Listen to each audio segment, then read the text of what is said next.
नमस्कार विद्यार्थी मित्रांनो, तुमचं स्वागत आहे आपल्या बी द बेस्ट या यूट्यूब चॅनलला. आणि आज आपण बघतो आहे क्लास 6 मॅथ्स म्हणजेच गणित याचा जो चौथा लेसन होता आपला आकृतिबंध, त्याचा भाग 3 आज आपण बघणार आहोत. भाग 1 आणि भाग 2 याचा मी आधीच व्हिडिओ अपलोड केलेला आहे आणि त्यामध्ये सगळ्या डिटेल कन्सेप्ट एक्सप्लेन केलेला आहे, ते तुम्ही जाऊन बघू शकता. म्हणजेच तुम्हाला सगळ्या कन्सेप्ट ह्या क्लिअर होणार आहेत. तर चला आज बघतो आहे गणित आकृतिबंध भाग 3. मित्रांनो, इथे एक नवीन कन्सेप्ट आपण शिकतो आहे की समसंख्या म्हणजे काय. आता समसंख्या आपण याच्यावर डिटेलमध्ये एक्सप्लेनेशनमध्ये बघितलेलंच आहे आधीच्या व्हिडिओमध्ये. समसंख्या म्हणजे 0, 2, 4, 6, 8 या संख्या ज्याच्या शेवटी येतात आणि ज्याला 2 ने पूर्णपणे भाग जातो त्या संख्यांना समसंख्या म्हणतात. आता 10 नंतर नेक्स्ट कोणती आहे? 12 आहे, देन 14 आहे, 16 आहे, 18 आहे, 20 आहे, 22, देन 24, 26 अशा भरपूर आहे. त्याच्यासमोर किती आहे आपण सांगू शकत नाही.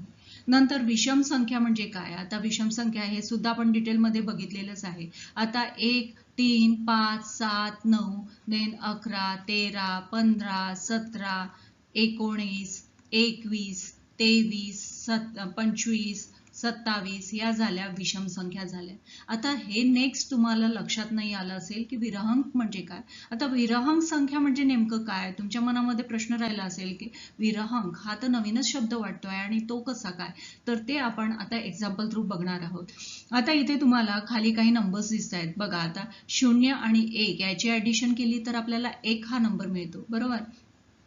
आणि 1 आणि 1 याची ऍडिशन केली तर आपल्याला 2 मिळतो. मग दोनामध्ये आता आपला आन्सर 2 आलं. दोनामध्ये आधीचा नंबर ऍड केला तर आपल्याला किती मिळाले? 3 मिळाले. मग समोरचा नंबर मिळाला. 3मध्ये आपण 2 ऍड केले तर किती झाले? 5 झाले. आता 5 मध्ये 3 ऍड केले तर किती मिळाले? 8 मिळाले. 8मध्ये 5 ऍड केले तर किती मिळाले? 13. म्हणजे नेक्स्ट नंबर आपल्याला 13 मिळाला. 13मध्ये आपण 8 मिळवले. आता 13 प्लस 8 केले तर किती झाले? 8 आणि 3 11 म्हणजे 21. नंतरचा आपल्याला काय मिळाला? 21 मिळाला. आता 21 मध्ये आपण 13 ऍड केले. 21 मध्ये 13 ऍड केले म्हणजेच काय झाले? 3 आणि 1 4 म्हणजे 34 आपला हा नंबर आलेला आहे. आता 34 मध्ये आधीचा नंबर कोणता आहे? आपला 21 हा नंबर आहे. आता आपण ऍडिशन केली तर 4 आणि 1 5, 3 आणि 2 5 म्हणजेच किती झाले? 55 आपला नंबर झाला. आता 55 मध्ये आधीचा नंबर म्हणजे 34 मी ऍड केला म्हणजेच काय? 5 आणि 4 9 आणि 5 आणि 3 8 म्हणजे 89 हा नंबर मला मिळाला.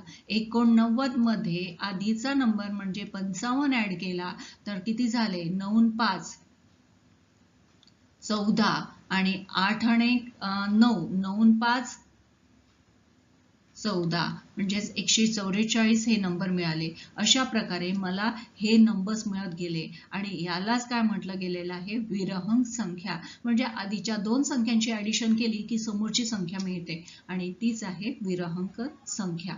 आता इथे एक नवीन कन्सेप्ट आपण शिकणार आहोत, त्रिकोणी संख्या. म्हणजे त्याला इंग्लिशमध्ये ट्रायंग्युलर नंबर्स असं म्हटलं जातं. आता ट्रायंग्युलर नंबर्स म्हणजे काय? आता तुम्हाला कुठलेही, आता तुमच्या इथे बघा, आता तुम्हाला हे ठिपके दिसत आहेत. आता या ठिपक्यांची रचना कशामध्ये केलेली आहे? त्रिकोणामध्ये केलेली आहे. तिथल्या नंबर्सची संख्या ही त्रिकोणामध्ये केलेली आहे आणि त्याला त्रिकोणी संख्या म्हणजे ट्रायंग्युलर नंबर्स असं म्हणतात. आता बघा, इथे 1 आहे म्हणून एक ठिपका आहे. आता एकामध्ये 2 मी ऍड केले, 1 मध्ये 2 ऍड केले तर मला किती मिळाले? 3 मिळाले. आता मग मी काय केलं? 1 अधिक 2 म्हणजेच 1 अधिक 2 आणि त्याच्यामध्ये 3 ऍड केले म्हणजे 3 आणि 2 5 आणि 1 6 म्हणजे बघा इथे मला 6 नंबर मिळाला आणि मी त्याची रचना अशा प्रकारे केली आहे. म्हणजेच इथे काय दिलेलं आहे? नंतर मी आता 1 अधिक 2 अधिक 3 आणि त्याच्यामध्ये मी 4 ऍड केले म्हणजे याची टोटल केली तर 4 आणि 3 7 8 9 आणि 1 10. नंतरचा नंबर मला 10 मिळाला आणि त्याची रचना सुद्धा हे किती ठिपके आहे? हे 4 आहे. 4 आणि 3 7 8 9 आणि 1 10 या ठिपक्यांची रचना कशामध्ये केलेली आहे? त्रिकोणामध्ये. आता नेक्स्ट नंबर बघा, 1 अधिक 2 अधिक 3 अधिक 4 अधिक 5. आता 1 आणि 2 3 3 आणि 3 6 आणि 4 10 आणि 5 15.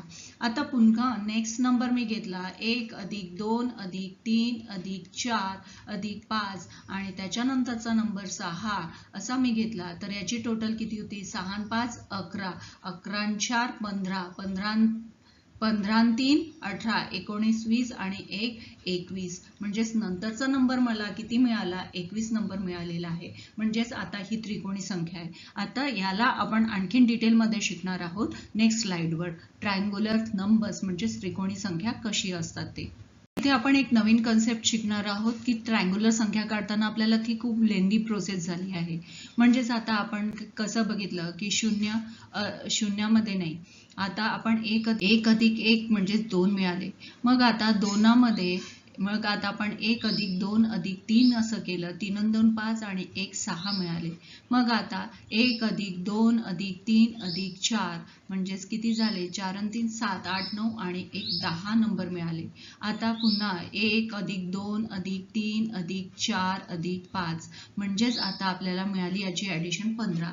आता हे करण्यासाठी आपल्याला खूप वेळ जातो आहे. मग आता आपण याची एक नेक्स्ट ट्रिक करू. आता इथे आपलं आन्सर किती आलं? 15 आलं. पण मी आता इथे 5 आहे. 5 नंतरची संख्या किती आहे? 6 आहे. म्हणजेच किती झाले माझे? 21 झाले. आता 21 मध्ये नंतरची संख्या आहे 7 म्हणजेच माझा आला 28 नंबर. 28 मध्ये नंतर मी 9 ऍड केले तर किती झाले? 37 झाले. आणि 37 मध्ये अधिक मी आणखीन 10 ऍड केले तर किती झाले? 47 झाले. अशा प्रकारे आपण हे नंबर्स ऍड करतो आहे. आता याला आपण एक नंबरिंग देऊ म्हणजे तुम्हाला लक्षात येणार. 1 2 3 4 5 6 7 आणि 8 अशा प्रकारे आपण सॉल्व्ह केलं. पण आता हे करण्यासाठी आपल्याला खूप वेळ जातो. याच्यासाठी तुमच्या टेक्स्टबुकमध्ये एक फॉर्म्युला दिलेला आहे आणि तो फॉर्म्युला आहे n+1/2. आता हा फॉर्म्युला तुम्हाला खूप IMP आहे आणि हा लक्षातच ठेवायचा. हा तुम्हाला competitive exam, Navodaya, scholarship exam मध्ये साठी सुद्धा विचारला जातो आणि तुम्हाला जेव्हा ट्रायंग्युलर म्हणजे त्रिकोणी संख्या काढायची असेल तेव्हा हा तुम्हाला फॉर्म्युला यूज पडत असतो. मग आता या फॉर्म्युल्यानुसार जर मला 5 नंबरची आता काढायचा आहे तर आता इथे मी 5 नंबरचं घेतलेलं आहे. तर जर मला 5 घेतलं तर आता 5 आता कंसामध्ये माझं येणार 5 अधिक 1 भागीला किती आहे? 2. मग 5 गुणीला 5 आणि 1 6 भागीला 2 6 पंच 30 आणि 2 म्हणजेच याचा भाग दिला तर किती आलं? 15. म्हणजेच माझं किती झालं? आता इथे हे नंबरिंग आपले की 5व्या नंबरला तुम्हाला आहे तर माझा आन्सर 15 आलेला आहे. इथे पण 15 आलेला आहे. आणखीन आपण एक एक्झाम्पल घेऊया. 7 घेतलं मी तर 7 अधिक 1 भागीला 2. मग आता घेतलं आहे 7 आणि 7 आणि 1 8 आणि भागीला 2. मग 7 गुणीला 8 किती झाले? भागीला 2. 8 7 56 भागीला 2. आता 56ला मी 2नी भाग दिला तर किती होणार? 2 4 आणखी 2 8 16 म्हणजेच किती आलं? म्हणजेच माझा आन्सर आलं 28 म्हणजेच 28 हे माझं आन्सर आलं आणि इथे तुम्ही चेक करू शकता. आता असे तुम्ही कितीही नंबर्स घेतले, तुम्हाला कोणत्या नंबरचं काढायचं आहे ते तुम्ही करू शकता आणि तुम्ही ते तशा प्रकारे सॉल्व्ह करू शकता. तर आय थिंक तुम्हाला त्रिकोणी संख्या कशी काढायची हे तिन्ही मेथडनी लक्षात आलेलं असेल आणि कन्सेप्ट ही क्लिअर झालेली असेल. आता नेक्स्ट आपली कन्सेप्ट आहे चौरस संख्या म्हणजेच याला काय म्हटलं जातं? इंग्लिशमध्ये आपण स्क्वेअर नंबर्स असं म्हणतो. आता चौरस संख्या काढायची कशी? आधी आपण जे ठिपके दिलेले होते त्याची रचना आपण त्रिकोणामध्ये केलेली होती. आता तुम्हाला ही चौकोनामध्ये याची संख्यांची रचना करायची आहे. आता हे करायचं कसं? म्हणजेच त्याच संख्येला त्यांनी गुणलं म्हणजेच आपल्याला काय मिळतं? चौरस संख्या म्हणजे स्क्वेअर असं मिळतं. म्हणजे 1 आणि 1 केलं तर आपल्याला आन्सर किती मिळणार आहे? 1. जर मी 2ला 2नी गुणाकार केला तर 4 येणार. मग 3ला 3नी गुणाकार केला तर किती येईल? 9.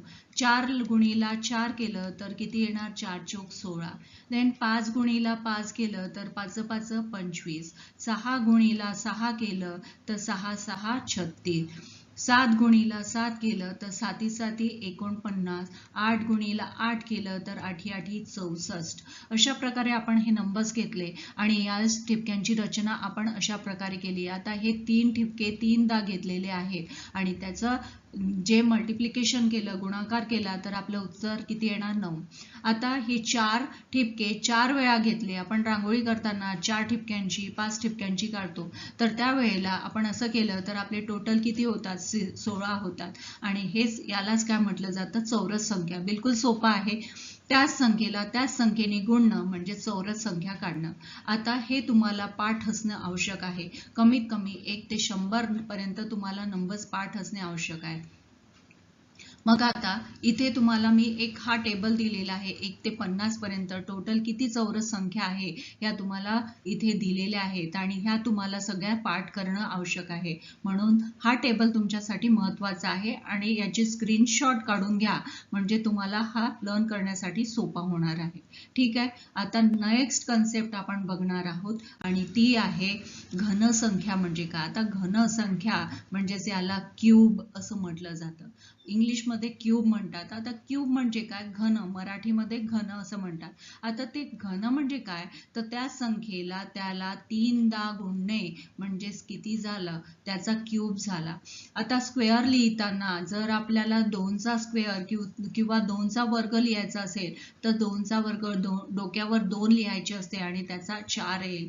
मग 3चा वर्ग लिहायचा असेल तर 3चा वर्ग आपण अशा प्रकारे लिहू, म्हणजे 3 त्रिक 9 काय होईल? 3 त्रिक 9 होतात. आता मला क्यूब लिहायचा आहे, तर समजा 2चा क्यूब किंवा 2चा घन लिहायचा तर त्याच्या डोक्यावर मला 3 हा नंबर लिहावा लागेल. म्हणजेच आता ह्याचा काय होईल? 8 हा नंबर येणार आहे. जर मी 3चा घन लिहायचा असेल तर त्याच्या डोक्यावर 3 देणं आवश्यक आहे, म्हणजेच तो क्यूब आहे असं लक्षात येईल आणि तो किती येतो? 27. आता इथे आपण गुणाकार करून बघूया. म्हणजे जर मी 2 गुणीला 2 गुणीला 2 केलं तर आता तुम्ही म्हणाल 2 त्रिक 6 असं नाही होणार. बे 4 4 दुने 8 म्हणून आपला इथे आन्सर किती आलं? 8 आलेला आहे. आता 3 गुणीला 3 गुणीला 3 केलं तर 3 त्रिक 9 आणि 9 त्रिक 27 म्हणजेच आता आपलं उत्तर किती आलं? 27. मग 4 घेतलं. 4 गुणीला 4 गुणीला 4 गुणीला 4 सॉरी 3दाच घ्यायचंय आपल्याला. क्यूब काढतोय ना आपण, 3दा घेतो आहे. म्हणजे 4 चोक 16 आणि 16 चोक 64. अशा प्रकारे आपण क्यूब काढलेला आहे. आता क्यूब म्हणजेच घन. त्याच संख्येला त्या संख्येने एकाच संख्येला 3दा गुणणे म्हणजेच त्याला घन काढणे असं म्हणतात. आता हे सुद्धा तुम्हाला परीक्षेसाठी खूप आवश्यक आहे आणि त्याचा सुद्धा इथे टेबल मी ऍड केलेला आहे. हा खूप इम्पॉर्टंट आहे आणि तुम्हाला 50 पर्यंत क्यूब किती होतात ते इथे टेबलमध्ये दिलेलं आहे. याचा सुद्धा स्क्रीनशॉट तुम्ही काढून घ्यायचा आहे. मित्रांनो, तुम्हाला हा व्हिडिओ कसा वाटला कमेंटमध्ये जरूर कळवा आणि व्हिडिओला लाईक, शेअर आणि सबस्क्राईब करायचं विसरू नका, जेणेकरून नवीन येणारे अपडेट्स तुमच्यापर्यंत पोहोचतील. आता याच्यामधली एक लास्ट कन्सेप्ट आहे आणि ती आहे 36 ही संख्या त्रिकोणी व चौरस संख्या आहे हे बिंदूच्या साहाय्याने आपल्याला दाखवायचं आहे. बिलकुल सोपं आहे. आता इथे बघा 1 आहे. आता 1 गुणीला 1 केलं तर 1चा वर्ग आपल्याला 1च येतो, बरोबर. मग आता इथे तुम्ही 1 अधिक 2 घेतला आणि त्याच्या आधीचा नंबर आपण 1 याच्यामध्ये ऍड केलेला आहे, म्हणजे 2 आणि 1 3 आणि 1 4 म्हणजेच 2 गुणीला 2 म्हणजेच किती झालं? 4 झालं. आता तिसऱ्या स्टेपमध्ये बघा इथे 1 अधिक 2 आणि त्याच्यामध्ये 3 ऍड केलं, पण त्याच्या आधीचे जे नंबर्स होते 1 अधिक 2 ते आपण पुन्हा त्याच्यामध्ये ऍड केले, तर आपली ही टोटल किती होते? 2 आणि 1 3 आणि 3 6 आणि 3 9 म्हणजेच 9 होते आणि 3 गुणीला 3 त्याचा वर्ग 9 असा होतो. म्हणजेच आता ह्या प्रत्येक ठिकाणी आपण आधीचे नंबर्स त्याच्यामध्ये ऍड करत गेलेला आहे. इथे बघा 4 आहे, 4च्या आधी 3 2 1 ऍड केलं. देन इथे 5 आहे, तर 5च्या आधी 4 3 2 1 ऍड केलेला आहे. अशा प्रकारे आपण त्याचा वर्ग असा काढलेला आहे आणि हे इथे 36 पर्यंत दाखवलेलं आहे. असे तुम्ही 100 पर्यंत सुद्धा काढू शकता. मित्रांनो, इथे आपण या व्हिडिओमध्ये आपण काय शिकलेलो आहे, तर आपण ट्रँग्युलर म्हणजे त्रिकोणी संख्या कोणती, देन चौरस म्हणजे वर्ग कसा काढायचा, घन कसं काढायचा, हे सगळं डिटेलमध्ये शिकलेलो आहोत. आणि यानंतरच्या व्हिडिओमध्ये आपण भेटूया प्रॅक्टिस सेट 4.2. तोपर्यंत थँक्यू.